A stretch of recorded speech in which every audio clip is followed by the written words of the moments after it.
பாருங்கள் வியூவர்ஸ், இந்த மாதிரி மெஜந்தா கலர் அடிச்சுட்டு இப்போ வந்து பிளாக் எடுத்து நம்ம அப்ளை பண்ண போகிறோங்க.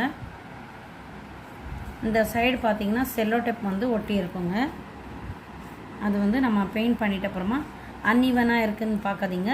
இது பெயிண்ட் பண்ணி முடிச்சிட்ட அப்புறமா எடுத்துட்டோன்னா ஈவனாக ஆகிடுங்க.